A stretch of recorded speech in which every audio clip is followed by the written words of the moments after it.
morning, friends, family, loved ones, and YouTube people out there in YouTube land. I'll just start off. I'm at Glenalva again, in the middle of the fossing area on the creek. You can see the road coming in the bottom of the creek. We've had another 65 mil of rain, so all the holes are all sort of full of water in the creek bed. But I'll give you a little tour. This has been mined fairly heavily. I would say a good 70% of it's been mined over the years. So that still leaves 30%.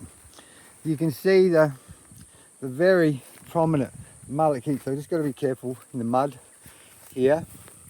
Very prominent mullock heaps. There's a lot of material left behind.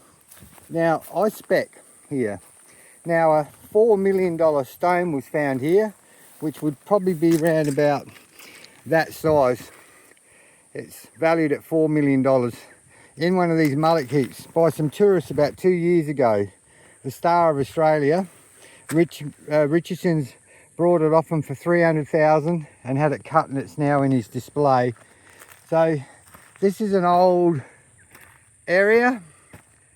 You can see the dirt mounds, but there's still a lot of dirt here. Now I won't show you where I found this one, because when I put the other video up and giving a good description of where to go, somebody in their mind decided to go up there, no offense against people, and took the little bit of equipment that was left behind, the shaker table and stuff, and the little bit of trace that I left on a stone was taken too. So obviously it was one of my followers or somebody, and went up there. So it's good to see people have gone up where I was and had a look around. Now around these little washaways here, look, that one's collapsed in. Now that's a good example. That's collapsed in on its own, and we get a bit of rain and you'll pick a stone up like this. Now it's not a very good stone, it's quite bomby. Where's the sun? Up over there. And will it focus? Come on.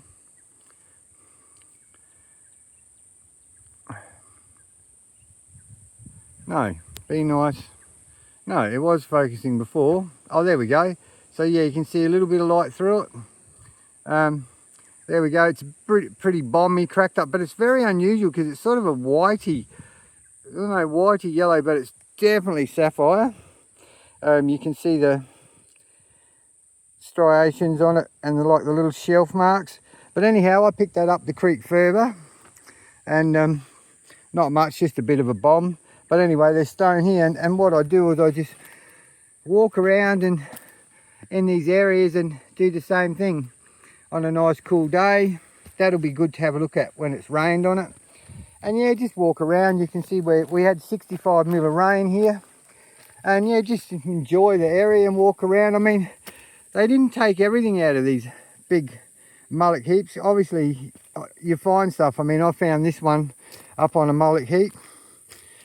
It's not a good stone, but the other day I found a beautiful stone. It came in at 18 carats. Yeah, there's a spot there that's collapsed in, and you can see old workings everywhere. But these old workings, I mean, there was stone here. So that what I'm trying to say to you is it's worth coming here and finding a little, well, like that spot there, or down a bit further, nestled in down there, and have a scratch. Follow that ledge along there, because there was a lot of stone found here. I mean, thousands and thousands and thousands of carats of stones were found here. And on my YouTube page, you can actually see that yellow 7 carat one that's for sale. That was found right here by Jake, an old miner. There's another little spot there. There's been a guy up here metal detecting, so there must be something. And around here, so yeah, plenty. Well, here's a good little spot here to have a dig here. Plenty of room here. Yeah, so it's easy accessible, shade, nice. Here's another mullock heap. So I just have a look across the top of these, because after the rain they get little washes over them, and just human error. and I've been very lucky at finding stuff on it.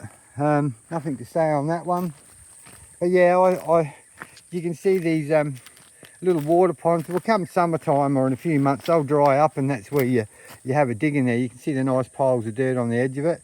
Still plenty of room. I'd estimate there's still 30% of the ground to be dug here, and that means there's still a 30% chance of finding yourself a handful of nice sapphires. Yeah, so there you go. So just to look around at on the other side of the hill from where we were. So when you come through the grid, instead of turning right, go down about 300 meters and turn left, and then you come down through the bottom and you can come up these valleys, beautiful and green. And there's plenty of places to have a picnic, barbecue, fossick pan, and just enjoy the serenity. Yeah, there's a lot of animals that come in here and have a scratch around too, echidnas and stuff. Someone's had a scratch under the rock there. After the rain, a lot of locals like myself that live in the area will come up here on a nice day like today and just have a little wander around in the cool shade of after the rains, and that's how I find the stones that I found like this one today. So I set a rule to myself: if I find one stone, that's it. That's my one stone ration for the day. Might think I'm a bit weird, but I like to think that I'll pick up one stone and that's not being greedy, and that'll do me for the day, and I'll come back another time. That stone I picked up last time was the best one I picked up in many years. This one's not as good.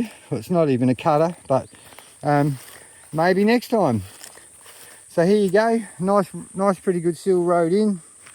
I've got the 4-wheel drive up here and shady. You can, in the season, a lot of people have their caravans camped up here and camper trailers and spend quite a few months just in this little area here, trying their luck. So I hope you enjoyed that, another little spot.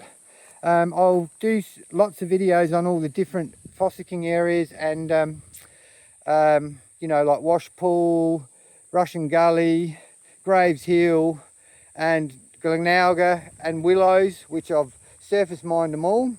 So I've got a good lot of information I can pass on to people, but this is spot number 2 that I would have a dig, and I'll make some more. I'll try to do one every week. So I hope you enjoyed that and gave you a bit more information. So through the grid at Glenalga, 300 or 400 meters down the road, you'll see quite a few tracks that head into this area on your left. Anyway, ciao for now.